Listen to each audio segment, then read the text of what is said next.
তো যারা 2025 সালে উচ্চ মাধ্যমিকে দর্শন পরীক্ষা দেবে এই নোটটা 100% কমন পড়তেই হবে।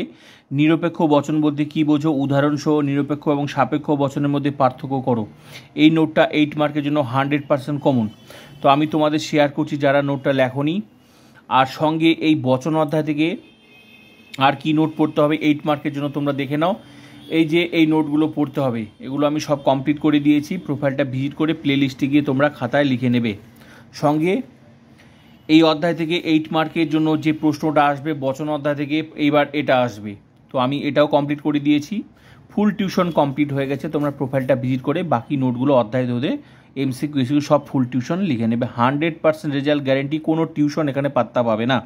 তো চলো, নতুন হলে অবশ্যই সাবস্ক্রাইব করবে, বন্ধুদেরকে শেয়ার করবে, যাদের যাদের ফুল টিউশন দরকার স্কুল গ্রুপ বন্ধুদেরকে শেয়ার করবে। উত্তর, প্রশ্নটা কি, নিরপেক্ষ বচন বলতে কী বোঝো, উদাহরণসহ নিরপেক্ষ এবং সাপেক্ষ বচনের মধ্যে পার্থক্য করো।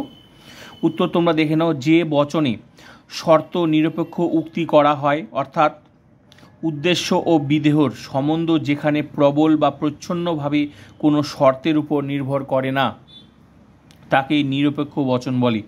যেমন সকল মানুষ হয় মরণশীল জীব, এ বচন। ব্যাস এটুকুই উত্তর এটার জন্য, প্রথমকার প্রশ্নের এটুকু ক্লিয়ার। এবার হচ্ছে নেক্সট প্রশ্নটা হচ্ছে উদাহরণসহ নিরপেক্ষ এবং সাপেক্ষ বচনের মধ্যে পার্থক্য করো। মনে রাখবে পরীক্ষার কিন্তু প্রশ্নগুলো টুকরো টুকরো করে দেওয়া থাকে, তো যেভাবে প্রশ্ন আসবে আমি সেভাবেই তোমাদেরকে দেখাচ্ছি, ঠিক আছে। নিরপেক্ষ বচন এবং সাপেক্ষ বচনের মধ্যে পার্থক্য। উদাহরণসহ যোগে নিরপেক্ষ এবং সাপেক্ষ বচনের মধ্যে উল্লেখযোগ্য পার্থক্যগুলি নিম্নরূপ। 1 নাম্বার, শর্তের প্রভাব। 1 নাম্বার কি, শর্তের প্রভাব। তো চলো দেখে নেওয়া যাক। নিরপেক্ষ বচনে উদ্দেশ্য ও বিধেয় সম্বন্ধ কোনো রকম শর্তের উপর নির্ভর করে না, দাঁড়ি।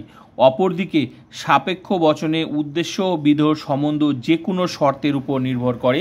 1 নাম্বার পয়েন্ট কমপ্লিট। 2 নাম্বার পার্থক্য, বিভাগের বৈষম্য। নিরপেক্ষ বচনে 4টি ভাগে বিভক্ত। নিরপেক্ষ বচন 4টি ভাগে বিভক্ত। 1 নাম্বার সামান্য সদর্থক এ বচন, 2 নাম্বার সামান্য নয়ার্থক ই বচন, বিশেষ 3 নাম্বার বিশেষ সদর্থক আয় বচন, 4 নাম্বার বিশেষ নয়ার্থক ও বচন, দাঁড়ি। অপরদিকে সাপেক্ষ বচনে 5টি ভাগে বিভক্ত। সাপেক্ষ বচনে 5টি ভাগে বচন, অপরদিকে সাপেক্ষ বচন, অপরদিকে সাপেক্ষ বচন 5টি ভাগে বিভক্ত। যথা, একটু হাইপেন দিয়ে, প্রাকল্পিক, বৈকল্পিক, নিষেধক, সংযোগিক, দ্বিপ্রাকল্পিক। ক্লিয়ার। নেক্সট হচ্ছে উদাহরণ। উদাহরণ, নিরপেক্ষ বচনের উদাহরণ হলো কোনো পশু নয় পাখি, এবং অপরদিকে সাপেক্ষ বচনের উদাহরণ হলো যদি রাম আসে তবে শ্যাম আসবে। নেক্সট পার্থক্য,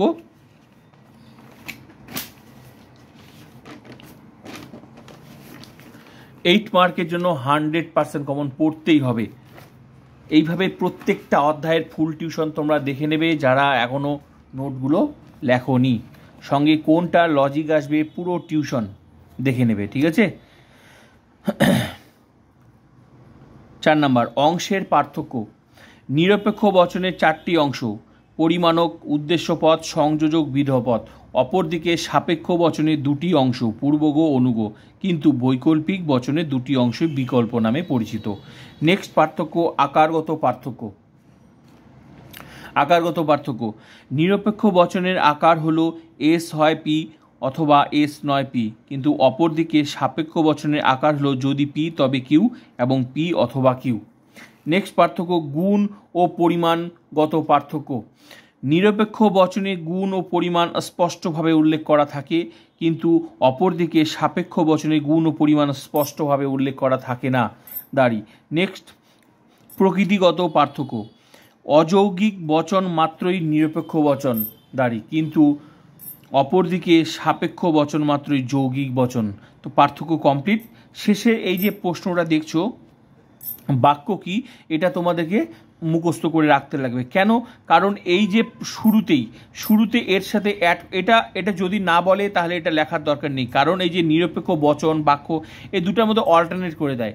তো যদি বাক্য কি প্রথমে শুরুতেই বলে তাহলে তোমরা ওটা লিখবে। এই জন্য বাক্য কি আমি আলাদা করে লিখে দিয়েছি, এটা প্রশ্নটা অ্যাড করে।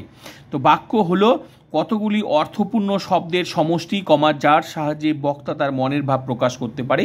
এটা তোমার মুখস্থ করে রাখতে লাগবে, ঠিক আছে? তো যেভাবে প্রশ্নটা দিয়েছি সেভাবে এতটুকুই লিখতে হবে। যদি বাক্য কি চায় তবে দেবে, না হলে দেবে না। না হলে শুরুতে কিন্তু যে প্রশ্নটা তোমরা যে এখানে দেখলে, তোমরা এখানে দেখলে, এই যে নিরপেক্ষ বচন বলতে কি বোঝো, এখানে নিরপেক্ষ বচনের জায়গায় বাক্য দিয়ে দিতে পারে। কোনো অসুবিধা দিলে আর অসুবিধা হবে না, আমি তোমাদের সামনে শেয়ার করে দিলাম। তো ক্লিয়ার? যদি দেয় এখানে বাক্য বলতে কি বোঝো, তাহলে আমি যেটা দিলাম তোমরা সেটাই এখানে লিখবে, আর যদি না দেয় তাহলে এখান থেকে যেভাবে লিখছো সেটাই। তো ক্লিয়ার? এই নোটটা মুখস্থ করে নেবে, মুখস্থ করতেই হবে। যদি বচন অধ্যায় থেকে যা আমি লিখিয়েছি, এটা কোনো সাধারণ ইউটিউব চ্যানেল নয় যে তোমাকে একটা নোট দিয়ে একটা সাজেশন দিলাম খালাস। গোটা ইউটিউব চ্যানেলে একমাত্র চ্যানেল যেখানে ফুল টিউশন বিনামূল্যে পড়ানো হয়, ঠিক আছে? 2024-ও পড়িয়েছি, 100% যা পড়িয়েছে তার বাইরে একটাও। হাজার টাকা খরচা করে মানুষ টিউশন পড়ে, আর আমি পুরো টিউশনটা ফ্রিতে পড়াই, ঠিক আছে? তো বচন থেকে এটা, আর বাকি নোটগুলো লিখে নিতাম। এইভাবে ফুল টিউশনটা প্রোফাইলটা ভিজিট করো, অধ্যায় দুটোর পুরো টিউশনটা পেয়ে যাবে। আর অবশ্যই বন্ধুদেরকে শেয়ার করে, যতই টিউশন নিয়ে থাকুক না কেন, তার টিউশনের নোটস যেগুলো পড়ছে সেগুলো পরীক্ষা আসবে তো অবশ্যই মিলিয়ে নেবে। যদি 100% রেজাল্ট করতে হয়, আমার টিউশন ছাড়া কোনো গতি নেই।